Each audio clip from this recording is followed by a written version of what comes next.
જય હિન્દ બધાને. આજથી હું એક સિરીઝ શરૂ કરી રહ્યો છું જેની અંદર તમને શીખવા મળશે કે રનિંગ કેવી રીતના કરવું અને રનિંગની અંદર તમારે ટાઈમિંગ કેવી રીતના ઘટાડવું. ઘણા બધા લોકો રોજ રનિંગ કરતા હોય પણ એમને ટાઈમિંગની અંદર ઇમ્પ્રુવમેન્ટ નહીં આવતું.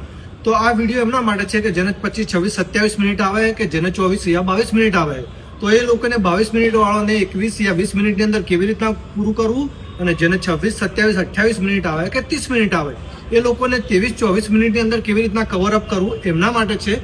તો 5 કિલોમીટર હું રોજ રનિંગ કરીને બતાવીશ તમને કે 5 કિલોમીટર તમારે આજે કેવી રીતના દોડવું, ટેમ્પો રન કરવું કે લોંગ રન કરવું, શું કરવું, બીજા દિવસે કયું કરવું, ત્રીજા દિવસે કયું કરવું, આ બધી આ રીતનું શેડ્યુલ હું 1 થી 30 દિવસ સુધી કન્ટિન્યુઅસલી વિડીયો અપલોડ કરવાનો છું. અને છોકરીઓ માટે સેફ કે 1600 મીટર તમારે કેવી રીતના દોડવું, 1600 મીટર રનિંગ તમારે કેવી રીતના કરવી, તો એ બી તમારો વિડીયો સેમ ટુ સેમ હું 1 મહિના સુધી એટલે કે 30 વિડીયો મૂકીશ 30 દિવસ સુધી કન્ટિન્યુઅસલી, જેમાં તમારે ખબર પડશે કે તમારે ટાઈમિંગની અંદર ઇમ્પ્રુવમેન્ટ કેવી રીતના કરવું. જો આ વિડીયો સારો લાગ્યો હોય તમારી યુટ્યુબ ચેનલને સબસ્ક્રાઇબ કરજો, લાઇક કરજો, શેર કરજો અને ફોલો કરજો.